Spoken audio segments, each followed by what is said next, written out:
Assalamualaikum warahmatullahi wabarakatuh. Pertama-tama kita bersyukur dulu kepada Allah Subhanahu wa taala. Alhamdulillah masih dikasih kesempatan buat ngumpul bareng di sini sehat dan yang paling penting masih ada iman di hati kita. Nggak lupa kita kirim salawat dan salam buat Nabi Muhammad SAW, panutan terbaik kita semua. Hari ini kita bakal bahas tentang topik yang relate banget sama kehidupan kita, yaitu semua teman bisa diajak main, tapi gak semua teman bisa diajak sholat. Yang pertama, teman itu berpengaruh.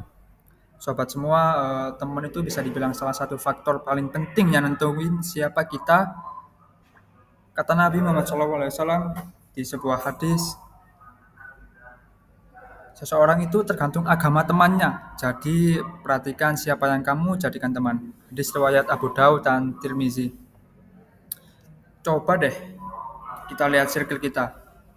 Kalau mereka tipe yang suka ajak main, kadang atau nongkrong tanpa batas waktu, kita otomatis bakal kebawa ke gaya hidup kayak gitu juga. Tapi kalau circle kita ngajak kita ke masjid, ngikutin sholat dan diskusi soal agama, mungkin vibe-nya kita pasti beda. Makanya penting banget buat milih teman yang bisa nambah iman kita, bukan malah ngurangin. Teman yang ngajak main itu banyak, tapi yang ngajak sholat itu yang mahal. Yang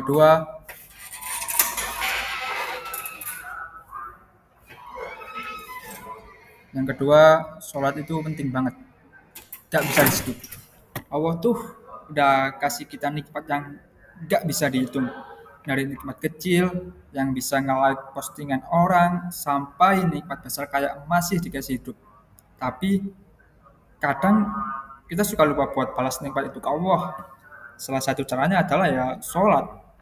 Allah berfirman, sesungguhnya sholat itu mencegah dari perbuatan kecil dan mungkar. Al-Quran surat Al-Ankabut ayat 45. Sholat bukan cuma kewajiban, tapi juga proteksi. Kalau kita rutin sholat, itu kayak tameng buat menjaga diri dari hal-hal yang buruk. Jadi pas kita ngajak teman sholat, itu artinya kita sayang sama mereka. Kita nggak mau mereka jauh dari Allah. Yang ketiga, jadi teman yang ngajak kebaikan. Kadang kita suka mikir, ngajak teman sholat itu ribet, nanti dibilangin soalim. Tapi ingat, tugas kita adalah nyampein. Hasil akhirnya itu urusan Allah. Rasulullah SAW bersabda, barang siapa yang menunjukkan kepada kebaikan, dia akan mendapat pahala seperti orang yang melakukannya. Hadis riwayat Muslim.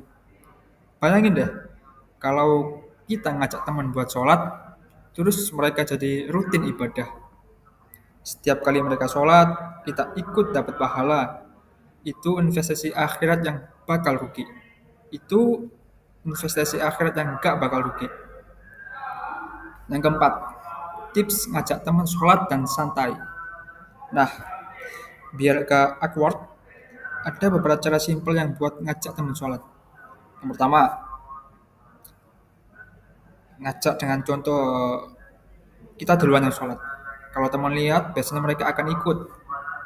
Kalau enggak, pakai candaan-candaan. Kadang cara ngajak yang santai dan lucu itu lebih diterima.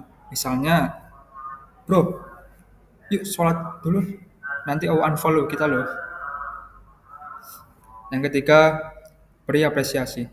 Kalau teman mau diajak sholat, kasih pujian kecil. Misal, widih mantap bro, sholat bareng lu vibes-nya beda. Anjay. Yang kelima, pilih teman yang ngaruh positif.